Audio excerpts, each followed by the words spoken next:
Hello there, it's been wonderful coming your way with this breakthrough series of Job. So now if you have been inspired and you want more of these videos, please subscribe so that you can learn and grow with us. And don't forget to leave your comments. We are most glad to share with you. So now you know that the story of Job is very much of a spiritual battle than it is a physical battle. And very much so, this battle is intended to explain the mystery of life in the causes of the outcomes of our life. And of course, the effects of our actions on the outcomes of our lives. So we look at the causes of Job's success in his positive attitude of mind. So that he became successful because he had a positive attitude of mind. Then again, we also see his failure result from his negative attitude of mind. And there we realize how opinions influenced his character or his attitude into shaping him into the result that his failure brought to him. Now we also understood what it means to have a good state of mind, that when you have a good state of mind, wisdom takes leadership in you to guide you into success and abundance.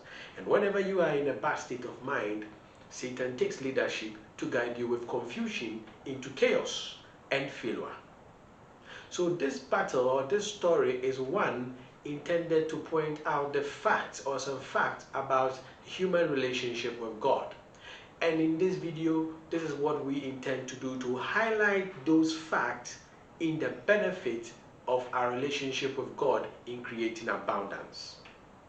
So proceeding from here, let me say again that this book is intended to establish the causes of success and failure.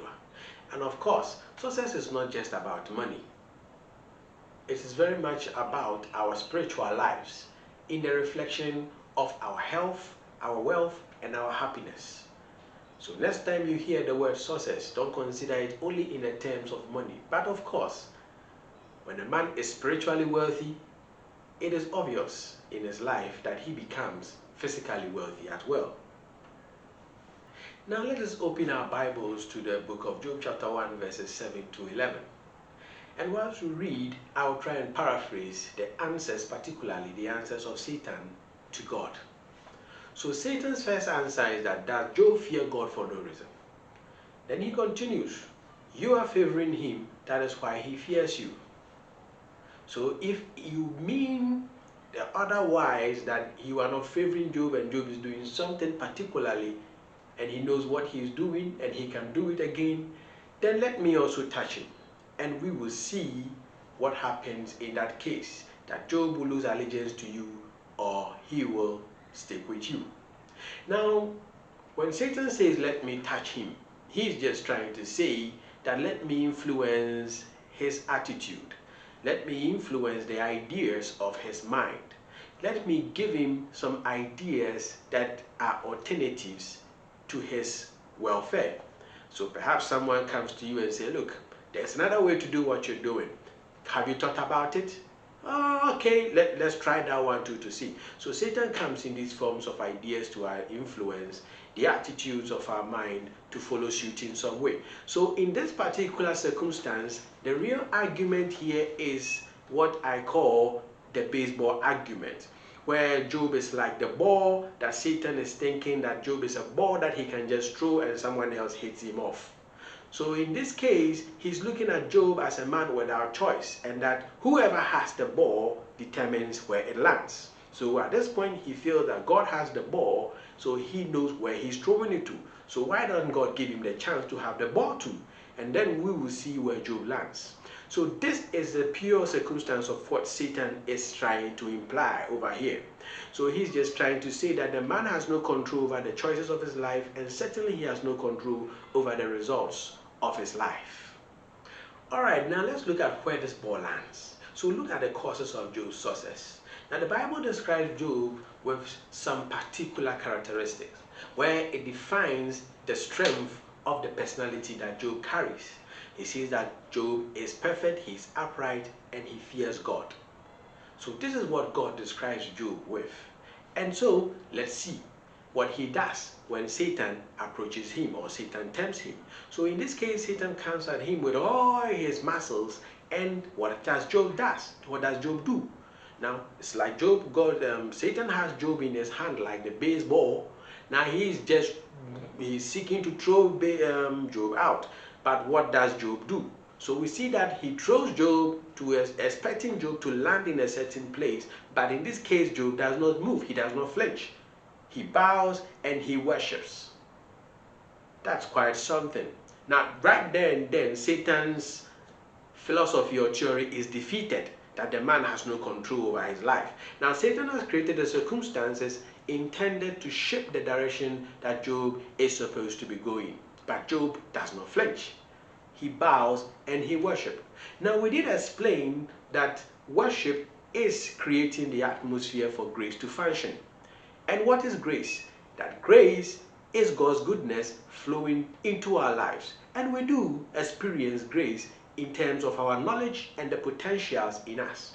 So where Job bows to worship, he is opening up himself to experience the newness of God that comes to solve the problem that he is within, that he finds himself inside. So now Job is feeling the inspiration of the Spirit to overcome the devices of the enemy. So Satan, of course, have cast Job supposed to fall within line in his line of sight so that the next player can hit him. But Job does not flinch. So now let's see what really is influencing the attitude of Job. He is coming from somewhere, and to that point there is always a factor that is influencing our lives, and that will determine whether in our own circumstances, when Satan picks us up like the ball, we will flinch when he throws us, or we will not flinch, and then we will instead bow and worship. So now we can almost tell where Satan stands. He represents this paradigm that is telling Job that, look, Job, it is not by your deliberate actions that you are where you are. You could not have initiated your success. You could not have done anything to arrive at this success. You could not have done anything to be healthy. You could not have done anything to be well, to be happy. That's what Satan represents. And quite unfortunately, the world follows with Satan in this, and in agreeing to it, that God favors everyone to where they are. So even now, when you have people who are making it in life, they are forced to condone to that principle that it is by favor that they are where they are. And more often than not, they do fail. And why? Because they lose focus of the practices that they have been in before, leading them to that point. And therefore, as it appears, God gives and God takes. But it wasn't God that gives and God takes. It's just a paradigm and how it works, that you do not deserve to be where you are. More so, it is just favor that you are where you are. And Satan puts in place many measures to ensure that the system really works. And so he has been working it out throughout the ages, even through institutions which we trust and people whom we trust, so that people use the experience and history and all sort of things to interpret our future rather than what God did from the beginning and foundation of the world. And here is where Job stands. Job stands in the circumstance that the man controls the circumstances of his life, giving to that opinion that the man takes initiative to create his environment, or takes initiative to project whatever he wants in his environment. Now for Job, he needs to live a certain standard of life, he needs to practice a certain habit, he needs to think within certain permissible sphere of reasoning, and then that is how he comes or arrives at his success. And therefore for him, the power of his success lies in his ability to focus on the right actions and on the right end. But Satan thinks otherwise. And so he will do anything, including using the power of opinion, which is his most formidable and most powerful tool, which he uses against us all. So that when you are doing something that people are not familiar with, they can almost easily talk you out of it, because that is the power of opinion. Opinion has with it the power of history and experience to drive a future for you that you may not really want for yourself. And that's exactly what Satan does with the baseball bat, the baseball. He throws it, he wants it to land there. But where you are the man that takes initiative and leads your own circumstances, you can bow and worship and allow the Spirit to lead you to that point that you determine what, not where Satan determines you to be. And so throughout the argument of all his friends, throughout the book of Job, you see that they kept hammering him with the paradigm that says that, look, Job, circumstances make the man. Stop boasting, stop being proud. So all this is written out in the book of Job. Now, to highlight the power of this paradigm, the Bible uses 3 different characters to explain the circumstances around Job, both from the initiation part of his circumstance to the outcome of a circumstance. So in these 3 characters, we see that God, or wisdom and Satan, stands primarily at the initiation of any idea or any outcome that Job is expecting. Then again, we see that his family stands as himself as the outcome of whatever Job decides to do or whatever Job results in his life. So whatever is inspiring him, the result, we see it in a reflection of his family. Then there is another group, his friends. Now his friends represent society.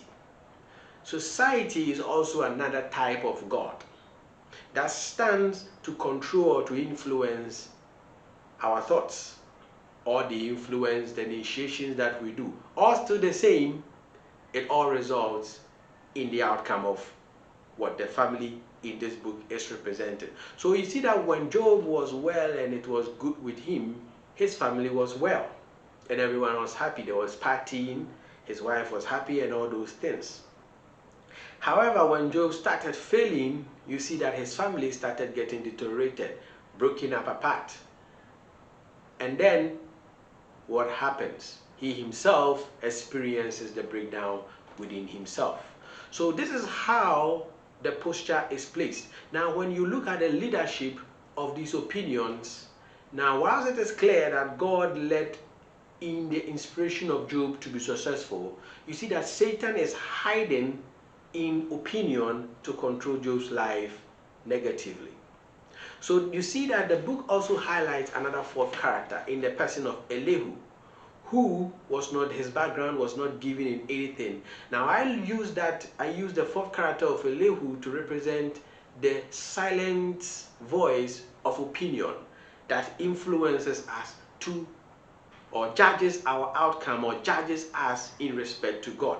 Now opinion, the 4th character of Elihu, does not hold any control of this. He does not have substance to the argument, but he uses the principles that are around him to judge the argument. So you see that in Elihu's argument, he uses Job's word against his friend's word or society's word and says that, okay, Job, if you're saying this, then you are wrong. If friends, you're also saying this, then you are wrong. So Elihu stands as the God that judges the principles that are at work. So if you do not know where you are and they cannot convince you, Elihu will help you to make your decision, in which case you may shift from where you really want to be to where Elihu resolves that this is the right place for both of us to come to terms with each other. So that's the 4th voice. That's the silent voice in our head that is telling us that my friends are doing this, I don't want to do this, but I can compromise over here. So that's the silent voice that brings us to the compromise that often we find ourselves in. Now when you look at this picture, you see that I have made it, God is the internal influence and Job's friends are the external influences. So like I said, in the internal influences, often Satan is very much silent because he needs some conditions around you in order to sit in your inside. And those conditions around you that will prompt you to welcome Satan to sit in your inside comes from the external influences, or where opinion sits. So obviously it is what people are doing already, or what you see around your environment, you already, they are the things that bring Satan into you. So if you keep too much focus on your external world, it opens the door up for Satan to come in. But when you keep closed eyes to the things that are around you and you look within all the time, Satan finds no opportunity to come in. So whilst he sits in the influences of our thoughts, he really sits in the influences of the external forces, or the opinions, or the powers and principalities as they are, that influences our lives. So now you see that in this diagram I've made it that the family of Job is representing the personal development that Job had. So that we described earlier that Job took personal initiative to sustain his family, right unto the point when he took in opinions and he began to get confused and fearful and anxious about his future. That is when he invited opinions to come and take center stage in ruling his family. So he's sent to go and take care of his family. So you see that right there and then he invited Satan into his personal life. He invited Satan into his personality, into his life. And that is where the confusion and the chaos started. And that resulted in all the chaos that we also saw. Much as when God was there, it resulted in good. Say equally, when Satan comes, it results in bad. So you read from Job 29 how Job talks about what he used to be, how he used to command power and influence in the environment, in the society in which he lived, right until now, where he is sitting at one place scrapping himself and people are trying to talk him out of his senses. So right on to this point, you see that Job was revealing all the goodness of God that was on him in helping people, in feeding people, in building personalities, in virtually helping his environment. Everybody in it had some kind of benefit from Job, including his business associates, his workers, his children. Everyone was having or sharing in this goodness that was flowing in Job as the name of the Lord. So people came to Job, they could be healed. People came to Job, they didn't go back poor. They came to Job, they didn't go back anxious. They came to Job, they didn't go back with troubles. Virtually almost everything around their lives were solved because Job was inspired within to lead a society in creating the kind of environment he himself wanted to see. And so everybody saw the man and gave him the respect that was due because he invited it himself. Now you see that this was in building of his own personality and character, as we do say that the grace of God supplies for. So the grace of God supplies for both knowledge and development of our potentials. And much as we are developing these potentials, we see the names of the Lord form or take shape in these potentials that is revealed in us. And therefore people do benefit of us in these potentials.